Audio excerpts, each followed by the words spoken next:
How you look ಅಂತ ನೀವು ಹೇಳಿದ್ರಿ. ನೀವು ಬಿಗ್ ಬಾಸ್ ಮನೆಗೆ ಬಂದಾಗ ಅದೇನು ಸ್ವಿಮ್ಮಿಂಗ್ ಪೂಲ್ ವಿಡಿಯೋ ಇತ್ತು, ಸ್ವಿಮ್ಮಿಂಗ್ ಪೂಲಿಂದ ಎದ್ದಿರೋದು, ರಾಶಿಕಾ ಅವರಿಗೆ ರೋಸ್ ಕೊಟ್ಟಿರೋದು, ನೀವು ಒಳಗಡೆ ಇರೋದಕ್ಕೆ ಹೊರಗಡೆ ಅದು ಯಾವ ರೇಂಜಿಗೆ ಅದು ವೈರಲ್ ಆಗಿದೆ, ಸೌಂಡ್ ಮಾಡಿದೆ ಅಂತ ಬಹುಶಃ ನಿಮಗೆ ಗೊತ್ತಿರ್ಲಿಲ್ಲ. ಬಟ್ ಗೊತ್ತಾಯ್ತಾ ಈಗ ಹೊರಗೆ ಬಂದ ನಿನ್ನೆ ಬಂದ್ಮೇಲೆ ಗೊತ್ತಾಯ್ತು. ಅವಾಗ ವಿಡಿಯೋ ನೋಡಿದಾಗ ಗೊತ್ತಾಯ್ತು, ಓಕೆ ಹಿಂಗೆ ಕಾಣಿಸಿದ್ದೀನಿ, ಜನ ಹಿಂಗೆ ಹೋಯ್ತು. 2-3 ದಿನದಲ್ಲೇ ರೆಸ್ಪಾನ್ಸ್ ಹೇಗಿತ್ತು ಅಂತ ಆಚೆ ಬಂದಮೇಲೆ ಎಲ್ಲರೂ ಹೇಳಿದ್ಮೇಲೆ ಗೊತ್ತಾಯಿತು. But God's plan. ಮಹಿಳಾ ಅಭಿಮಾನಿಗಳ ಸಂಖ್ಯೆ ಜಾಸ್ತಿ ಆಗಿದೆ ಅಂತ ಅನ್ಸುತ್ತಾ? ಸ್ವಲ್ಪ ಮಟ್ಟಿಗೆ ಆಗಿರ್ಬೋದು. ಓಕೆ, ಎಲ್ಲೂ ಬಿಟ್ಕೊಡ್ತಾ ಇಲ್ಲ ನೀವು.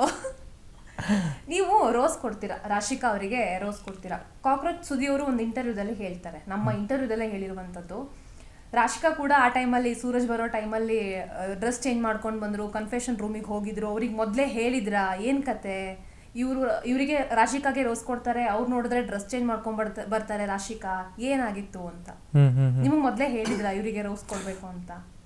ಇಲ್ಲ ಮ್ಯಾಮ್, ನನಗೆ ಹಿಂದಿನ ದಿನ ಎಪಿಸೋಡ್ ಎಲ್ಲ ನೋಡೋಕೆ ಹೇಳಿರ್ತಾರೆ. ನಾನು ಎಂಟೈರ್ ಫಸ್ಟ್ ಎಪಿಸೋಡಿಂದ ನೋಡಿಕೊಂಡು ಬಂದಿರ್ತೀನಿ. ಬಂದಮೇಲೆ ನನಗೆ ಗ್ರೀನ್ ರೂಮಲ್ಲಿ ಕೂತ್ಕೊಂಡು ನಾವೆಲ್ಲ ಮಾತಾಡುವಾಗ ಸರ್ ಕೇಳ್ತಾರೆ, ನಿಮ್ಗೆ ಮನೇಲಿ ಯಾರು ಕ್ಯೂಟ್ ಅನಿಸುತ್ತೆ ಅಂತ. ಡೆಫಿನೆಟ್ಲಿ ರಾಶಿಕಾ ಅಂತ ನಾನೇ ಹೇಳಿರ್ತೀನಿ. ಅದಾದಮೇಲೆ ಒಳಗೆ ಹೋಗ್ತೀನಿ, ಅಲ್ಲಿ ಬಿಗ್ ಬಾಸು ಅದೇ ಕ್ವೆಶ್ಚನ್ ಕೇಳ್ತಾರೆ, ನಿಮಗೆ ಈ ಮನೇಲಿ ಕ್ಯೂಟಾಗಿ ಯಾರು ಅನ್ನಿಸ್ತಾರೆ ಅವ್ರಿಗೆ ರೋಸ್ ಕೊಡಿ ಅಂತ. ನಾನು ಅಲ್ಲೊಂದು ಉತ್ತರ ಕೊಟ್ಬಿಟ್ಟು ಇಲ್ಲಿ ಬಂದುಬಿಟ್ಟು ಇನ್ನೊಬ್ರು ಕೊಟ್ಟರೆ ಅದು ಸರಿ ಅನ್ನಿಸ್ಲಿಲ್ಲ. ಸೊ ನಾನು ಡೈರೆಕ್ಟಾಗಿ ಹೋಗ್ಬಿಟ್ಟು ರಾಶಿಕಾ ಕೊಡ್ತೀನಿ. ನನಗೆ ಯಾರೂ ಹೇಳಲಿಲ್ಲ ನೀವು ಇವ್ರಿಗೆ ಕೊಡಬೇಕು ಅಂತೆಲ್ಲ ಏನಿಲ್ಲ. And even Rashika confession room ಏನಕ್ಕೆ ಹೋಗಿಲ್ಲ ಅನ್ನೋ ಇನ್ನೂ ಗೊತ್ತಿಲ್ಲ. ಬಿಕಾಸ್ ನಾನು ಕೇಳಿದ್ದೀನಿ ಅವಳಿಗೆ, she didn't answer. So next Rashika ಬಂದಾಗಲೇ ನೀವು ಅದನ್ನ ಕೇಳಬೇಕು ಏನು ನಡೀತು ಅಲ್ಲಿ ಅಂತ ನಾನು ಐಡಿಯಾ ಇಲ್ಲ. ರಾಶಿಕಾ ಒಂದ್ಸಲ ನಿಮ್ಮ ಜೊತೆ ಜಗಳ ಆದಾಗ ಜಾನ್ವಿ ಅವ್ರ ಹತ್ರ ಮಾತಾಡುವಾಗ ಒಂದು ಮಾತು ಹೇಳ್ತಾರೆ, ನನಗೆ ಯಾರಾದರೂ ಆಗಲ್ಲ ಅಂತಂದ್ಮೇಲೆ ಆಗಲ್ಲ ಅಷ್ಟೇ, ನಾನು ಆ ಕಡೆ ಹೋಗೋದು ಇಲ್ಲ, ಸತ್ರು ಮಾತಾಡಲ್ಲ ಅಂತ. ಇದನ್ನ ಐ ಥಿಂಕ್ ಅವ್ರು 2 ಸಲ ಹೇಳ್ತಾರೆ, ನನಗೆ ಒಬ್ರು ಕಂಡ್ರೆ ಆಗಲ್ಲ ಅಂದ್ಮೇಲೆ, ಅಂದ್ರೆ ನಿಮ್ ಜೊತೆ ಜಗಳ ಆದ್ಮೇಲೆ ಹೇಳುವಂಥದ್ದು. ಇಮಿಡಿಯೇಟ್ಲಿ ಹೋಗಿ ನಿಮ್ ಜೊತೆ ಮಾತಾಡ್ತಾರೆ, ಇನ್ನೂ ಒಂದ್ಸಲ ಜಗಳ ಆಗತ್ತೆ, ಮತ್ತೆ ಅದೇ ರಿಪೀಟ್ ಆಗತ್ತೆ. ಏನು ಪದೇ ಪದೇ ಜಗಳ ಆಡೋದು, ಒಂದಾಗೋದು ಏನು ಅಂತ? ಈಗ ಆಬ್ವಿಯಸ್ಲಿ ಈಗ ಮನೇಲಿದ್ದಾಗಲೂ ನಾವು ನಾನು ನಮ್ಮ ಅಕ್ಕ ಜಗಳ ಆಡಿದಾಗಲೂ, ನಾನು ಅಮ್ಮ ಜಗಳ ಆದಾಗ ನಾನು ಇನ್ನೊಂದು ಮಾತಾಡಲ್ಲ ಹೋಗು ಅಂತಲೇ ಹೇಳೋದು ಅಲ್ವಾ. ಸೊ ಅದಾದಮೇಲೆ ನಮ್ಗೆ ಗೊತ್ತಾಗುತ್ತೆ, ಓಕೆ ಆ್ಯಸ್ ಅ ಪರ್ಸನ್ ಅವ್ರು ಹೇಗೆ ರಿಯಾಕ್ಟ್ ಮಾಡ್ತಾರೆ, ಆ ಮೂಮೆಂಟಲ್ಲಿ ಬಾಯಿಂದ ಬಂದುಬಿಡತ್ತೆ. ನಾನು ಎಷ್ಟೊಂದು ಸತಿ ಅಶ್ವಿನಿ ಮ್ಯಾಮ್ ಅವ್ರಿಗೆ ಹೇಳಿದ್ದೀನಿ, ನಾಳೆ ನಾನು ಮಾತಾಡ್ಸಲ್ಲ ಅಂತ. ಅವ್ರು ಅದನ್ನೇ ಇಟ್ಕೊಂಡು ನನಗೆ ಎಷ್ಟೊಂದು ಸತಿ ರೀಸನ್ ಕೊಟ್ಬಿಟ್ಟು ಬೈದಿದ್ದಾರೆ. ಇದು ಯಾವುದು ಮೆಣಸಿಕಾಯಿ ಹಾಕೋದ್ರಲ್ಲೆಲ್ಲ ಅದನ್ನೇ ಹೇಳ್ತಾರೆ, ನೀನು ಬಂದು ನನಗೆ ಹಿಂದಿನ ದಿನ ಹೇಳಿರ್ತೀಯ ಮಾತಾಡ್ಸಲ್ಲ ನಾನು ಅಂತ, ನೆಕ್ಸ್ಟ್ ಡೇ ನೀನು ನಡ್ಕೊಳ್ಳೋದೇ ಬೇರೆ ಥರ ಇರುತ್ತೆ ಅಂತೆಲ್ಲ ಹೇಳ್ತಾರೆ. ಬಟ್ ಹೆಂಗೆ ಅಂದರೆ ಮ್ಯಾಮ್, ಈಗ ಒಪಿನಿಯನ್ ಹೆಂಗಿರುತ್ತೆ ಅಂದರೆ ಇವತ್ತಿದ್ದು ನಾಳೆ ಚೇಂಜ್ ಆಗುತ್ತೆ. ಓಕೆ, ಕೋಪ ಇಳಿದಾಗ ಓಕೆ ಹಿಂಗೆ ರಿಯಾಕ್ಟ್ ಮಾಡಬಾರ್ದಿತ್ತು ಅಂತ ನಮಗೆ ಅನಿಸುತ್ತೆ. ಸೊ ಆ ರೀಸನಲ್ಲಿ ಅವ್ರು ಹೇಳಿರ್ಬೋದು, ನಾನು ಸುಮಾರು ಸತಿ ಹೇಳ್ಬಿಟ್ಟಿದ್ದೀನಿ. ಬಟ್ ಅದನ್ನ ಕ್ಯಾರಿ ಫಾರ್ವರ್ಡ್ ಮಾಡೋಕ್ಕಾಗಲ್ಲ ಮ್ಯಾಮ್. ಈಗ ನೀವು ಹೊರಗಡೆ ಬರುವಾಗಲೂ ಕೂಡ ರಾಶಿಕಾ ಜೊತೆ ಮಾತಾಡಿಲ್ಲ, ನಾನು ಬೆಳಗ್ಗೆಯಿಂದ ಮಾತಾಡಿಲ್ಲ ಸೂರಜ್ ಜೊತೆ ಅಂತ. ಬೆಳಗ್ಗೆ ಎಲ್ಲ ಒಂದು ವಾರದಿಂದ ಮಾತಾಡಿರಲಿಲ್ಲ ನಾವು. ವಾರ ಯಾಕೆ, ಏನು ಸಮಸ್ಯೆ? ಲಾಸ್ಟ್ ಕೊನೆ ಟೈಮಲ್ಲಿ ಅದು ಕೊನೆಯಲ್ಲಿ ಏನಾಯಿತು, ಅದು ಪಾಸ್ ಪ್ಲೇದು ನಡೀತಿತ್ತಲ್ಲ ಮನೇಲಿ. ಆ ಟೈಮಲ್ಲಿ ಅವ್ರು ರೆಡಿಯಾಗೆಲ್ಲ ಬರ್ತಾರೆ, ಅವಾಗ ಎಕ್ಸ್ಟ್ರಾ ಮೇಕಪ್ ಹೊಡೆದ್ಬಿಡ್ತೀವಿ ನಾನು ರಘುವಣ ಎಲ್ಲ. ಸೊ ಆ ವಿಷಯಕ್ಕೆ ಸ್ವಲ್ಪ ಕೋಪ ಇರುತ್ತೆ ಅವ್ರಿಗೆ. ಆ ಕೋಪ ಹಂಗೆ ಕ್ಯಾರಿ ಫಾರ್ವರ್ಡ್ ಆಗಿ ನಾವು ಸರಿಗೆ ಮಾತೇ ಆಡ್ತಿರಲ್ಲ. ಬಟ್ ನಮ್ಗೆ ಗೊತ್ತಿತ್ತು, ಇದೆಲ್ಲ ತುಂಬ ದೊಡ್ಡ ಮ್ಯಾಟ್ರ್ ಅಲ್ಲ, ಸರಿ ಹೋಗುತ್ತೆ ಅಂದ್ಕೊಂಡು. ಬಟ್ ಮಾತು ಕಮ್ಮಿ ಆಗಿಬಿಟ್ಟಿರುತ್ತೆ. ಕೊನೆ ಲಾಸ್ಟ್ ಹೋಗೋ ಹಿಂದಿನ ದಿನ ನಾವು ಇಬ್ಬರು ಮಾತಾಡಿರ್ತೀವಿ, ಇನ್ ಕೇಸ್ ನೀನು ಹೋದರೆ ನಾನು ಅಷ್ಟಕ್ಕೆಲ್ಲ ಕೋಪ ಮಾಡ್ಕೊಂಡಿಲ್ಲ ಅಂತ ಅವಳು ಹೇಳ್ತಾಳೆ. ನೀನು ಅದಕ್ಕೆ ಕೋಪ ಮಾಡ್ಕೊಂಡಿದ್ಯಾ ಅಂದ್ಕೊಂಡು ನಾನು ಮಾತಾಡ್ತಿಲ್ಲ ಅಂತ ನಾನು ಹೇಳ್ತೀನಿ. ಬಟ್ ಬೆಳಿಗ್ಗೆ ಆದ ತಕ್ಷಣ ಎವಿಕ್ಷನ್ ಆಗಿಬಿಡುತ್ತೆ, ನಾನು ಹೋಗ್ಬಿಡ್ತೀನಿ, ಮಾತಾಡೋಕ್ಕೆ ಚಾನ್ಸಸ್ ಸಿಗಲ್ಲ ಅದಾದಮೇಲೆ. ಸೊ ಆರಂಭದ 2 ವಾರಗಳಲ್ಲೇ ಸುದೀಪ್ ಅವರು ಒಂದು ಮಾತು ಹೇಳ್ತಾರೆ, ನೀವು ಒಬ್ಬರ ಜೊತೆ ಇದ್ರೆ ಆದಷ್ಟು ಬೇಗ ಮನೆಯಿಂದ ಹೊರಗಡೆ ಬರ್ತೀರಿ ಸೂರಜ್ ಅವರೇ ಅಂತ. ಆ ಟೈಮಲ್ಲೂ ವೀಕ್ಷಕರು ಅಂದ್ಕೊಂಡಿದ್ದೇನೆಂದ್ರೆ ಸೂರಜ್ ಅವರು ಬದಲಾಗ್ತಾರೆ, ಎಲ್ಲ ಜೊತೆ ಕಾಣಿಸ್ಕೋತಾರೆ ಅಂತ ಜನ ಅಂದ್ಕೊಂಡ್ರು.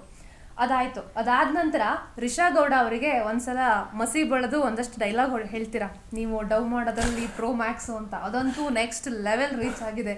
ಸರಿ, ಇವಾಗ ಸೂರಜ್ ಅವ್ರ ಆಟ ಶುರು ಮಾಡಿದ್ರು, ಇನ್ನು ನಾವು ಬೇರೆ ಸೂರಜ್ ಅವ್ರನ್ನ ನೋಡ್ತೀವಿ ಅಂತ. ಅದರಲ್ಲೂ ನಿಮ್ಮ ಆ ಡೈಲಾಗ್ಗಳನ್ನ ಕೇಳಿ ಗಿಲ್ಲಿ ಅಂತೂ ನೆಕ್ಸ್ಟ್ ಲೆವೆಲ್ ಎಂಜಾಯ್ ಮಾಡಿದ್ರು, ಏನೋ ಇಷ್ಟಪಟ್ರು. ಆಗ್ಲೂ ಕೂಡ ಸೂರಜ್ ಅವರು ಮತ್ತೆ ಕಾಣಿಸ್ಕೊಳ್ಳೇ ಇಲ್ಲ, ಯಾಕೆ ಅಂತ? ಏನಾಗ್ತಿತ್ತು ಮ್ಯಾಮ್? ಈಗ ಅದೇ ನಾನು ಹೇಳಿದ್ನಲ್ಲ, ನನಗೆ ಆ್ಯಸ್ ಅ ಪರ್ಸನ್ ನಾನು ತುಂಬ ಜನ ಜೊತೆ ಮಿಂಗಲ್ ಆಗೋಕ್ಕೆ ಸ್ವಲ್ಪ ಕಷ್ಟ. ಇನಿಷಿಯಲಿ ಒಳಗೆ ಹೋದಾಗ ನಾನು ಅಶ್ವಿನಿ ಮ್ಯಾಮ್, ಸುದಿ ಅಣ್ಣ, ರಾಶಿಕಾ ಇವ್ರ ಜೊತೆ ಎಲ್ಲ ಐ ವಾಸ್ ವೆರಿ ಕಂಫರ್ಟಬಲ್. ಮತ್ತು ಮಾತಾಡೋಕ್ಕೆ ಹೋದಾಗ ಕೆಲವು ಟಾಪಿಕ್ಸ್ ನಾನು ರಾಶಿಕಾ ಮಾತಾಡ್ತಿದ್ದೆ, ಲೈಕ್ ಸಿಂಕ್ ಆಗ್ತಿತ್ತು ಅಂತ ನಾನು ಕಂಫರ್ಟಬಲಾಗಿ ಮಾತಾಡ್ತಿದ್ದೆ. ಬಟ್ ಇವೆಂಚುಲಿ ಫಸ್ಟ್ ವೀಕ್ ಆದಮೇಲೆ ಅಲ್ಲೇ ಮನೆಯವರು ಒಂದು ರೀಸನ್ ಕೊಡ್ತಾರೆ, ನೀವು ಒಂದೇ ಕಡೆ ಇದೆಯಾ ಅಂತ ನನಗೆ ಹೇಳಿದಾಗ ಆವಾಗಲೇ ನಾನು ಅದನ್ನ ಚೇಂಜಸ್ ಮಾಡ್ಕೊಳ್ಳೋಕ್ಕೆ ಟ್ರೈ ಮಾಡಿದೆ, ಎಲ್ಲರ ಜೊತೆ ಮಾತಾಡಬೇಕು ಅಂತ. ಬಟ್ ಅವ್ರಿಗೆ ಆಲ್ರೆಡಿ ಒಪಿನಿಯನ್ ಕ್ರಿಯೇಟ್ ಆಗಿಬಿಟ್ಟಿತ್ತು, ಓಕೆ ಇವನು ಒಂದು ಕಡೆ ಸ್ಟಕ್ ಆಗಿದ್ದಾನೆ ಅಂತ. ಅದು ಚೇಂಜ್ ಮಾಡೋದು ಎಷ್ಟು ಕಷ್ಟ ಆಗ್ತಿತ್ತು ಅಂದರೆ, ಈವನ್ ನಾನು ಹೋಗ್ಬಿಟ್ಟು ಮಾತಾಡ್ತೀನಿ ಏನೋ ಮಾಡ್ತೀನಿ ಅಂದರೆ, ನಾವು ಹೇಳಿದ್ದೀವಿ ಅಂತ ಬಂದು ಮಾತಾಡ್ತಿದ್ಯಾ ನೀನು ಅನ್ನೋ ಪರ್ಸ್ಪೆಕ್ಟಿವಲ್ಲೇ ಅಲ್ಲಿ ಇರ್ತಿತ್ತು. ಅವ್ರು ಹೆಂಗೆ ಅಂದರೆ, ಈಗ ಯಾಕಣ್ಣ ಅಲ್ಲಿ ಮಾತಾಡಿಸ್ತಿಲ್ವಾ, ಬಂದ್ಬಿಟ್ಯಾ ಇಲ್ಲಿಗೆ, ಏನು ಬ್ರೋ ಆಯಿತು, ಏನಾಯ್ತು ಅಲ್ಲಿ ಈ ಕಡೆ ಬಂದ್ಬಿಟ್ಟಿದ್ಯಾ ಆ ಥರ ಹೇಳಿದಾಗ ಯು ಡೋಂಟ್ ಫೀಲ್ ವೆಲ್ಕಮಿಂಗ್ ಅಲ್ವಾ. ಈಗ ಯಾರೊಬ್ಬರು ಹೋಗಿ ನಾನೇನೋ ಮಾತಾಡಿಸ್ತೀನಿ ಅಂತ ಹೇಳಿದಾಗ ದೇಸೆ ಓಕೆ ಏನಾಯ್ತು ಅಲ್ಲಿ ಇಲ್ಲಿ ಬಂದಿದ್ಯಾ ಅಂತ ಅಂದಾಗ ನಮಗೆ ಅನಿಸುತ್ತೆ ಓಕೆ ಇವ್ರ ಜೊತೆ ಮಾತಾಡೋಕ್ಕೆ ಬಂದಿದ್ದೀನಿ, ಮಾತಾಡೋಕ್ಕೆ ಇಷ್ಟ ಇಲ್ಲ ಅನಿಸುತ್ತೆ ನನಗನ್ಸುತ್ತೆ. ಆರ್ ಅವ್ರದ್ದು ಅದು ಇರ್ಬೋದಿತ್ತು, ಲೈಕ್ ಇವ್ರನ್ನ ಒಂದು ನನಗವ್ರಿಗೆ ಬೇರೆ ಏನೂ ರೀಸನ್ ಇರ್ತಿರ್ಲಿಲ್ಲ ಹೇಳೋಕ್ಕೆ ನನ್ನ ಬಗ್ಗೆ. ಅದೊಂದು ಬಿಟ್ಟರೆ ಮನೇಲಿ ಬೇರೆ ಏನೂ ರೀಸನ್ ಇರ್ತಿರ್ಲಿಲ್ಲ, ನೀವು ಒಂದೇ ಕಡೆ ಇದೆಯಾ ಅಂತ. ನಾನು ಚೇಂಜ್ ಮಾಡೋಕ್ಕೆ ಎಷ್ಟು ಟ್ರೈ ಮಾಡ್ತಿದ್ದೆ, ಬಟ್ ಆಗಲಿಲ್ಲ. ಎಂಡಲ್ಲಿ ಈಗ ಕಾವ್ಯ ಗಿಲ್ಲಿ ಅಂತ ಬಂದಾಗ ಕಾವ್ಯ ಹೇಳ್ತಾನೆ ನಾನು ಈ ಬ್ಯಾರಿಯರ್ನ ಬ್ರೇಕ್ ಮಾಡಬೇಕು. ನಾನು ವೋಕಲ್ ಆಗೋದನ್ನ ಹೇಳ್ತಿರ್ಲಿಲ್ಲ ಬ್ರೇಕ್ ಮಾಡಬೇಕು, but we were making the changes. ಏನೇನು ಚೇಂಜ್ ಮಾಡ್ಕೋಬೇಕು, ನಾವು ಎಲ್ಲೆಲ್ಲಿ ಲಿಮಿಟ್ ಮಾಡಬೇಕು ಮಾತಾಡಿದಾಗ, ಹೆಂಗೆ ಕಾಣಿಸ್ಕೋತಾ ಇದ್ದೀವಿ ಮನೆಯವ್ರ ಮುಂದೆ, ಅದೆಲ್ಲ ಬೇಡ ಮಾಡೋದು ಅಂತ ನಾವು ಹೇಳ್ತಿರ್ಲಿಲ್ಲ, ಬಟ್ ಮಾಡ್ತಿದ್ವಿ. ಅಲ್ಲೂ ಅನ್ನಿಸ್ತು ಓಕೆ ನಾವು ಮಾಡ್ತಿದ್ರು ನಮಗದು ಏನು ರಿಸಲ್ಟ್ ಕಾಣ್ತಿಲ್ಲ ಇಲ್ಲಿ ಮನೆಯಲ್ಲಿ, ಒಂದು ಒಪಿನಿಯನ್ ಆಲ್ರೆಡಿ ಕ್ರಿಯೇಟ್ ಆಗೋಗಿದೆ ಈ ಮನೆಯಲ್ಲಿ ಅಂತ ನಮ್ಮಿಬ್ರಿಗೆ ಅನ್ನಿಸೋಕ್ಕೆ ಶುರು ಆಯಿತು. ಬಟ್ ಪ್ರಾಬ್ಲಿ ಆ ಚೇಂಜಸ್ ನಾವು ಸ್ಟಾರ್ಟಿಂಗಿಂದನೇ ನಾವು ಬಂದಾಗ ಮಾಡ್ಕೊಂಡಿದ್ದಿದ್ರೆ ಬೇರೆ ಥರನೇ ಇರ್ತಿತ್ತೇನೋ.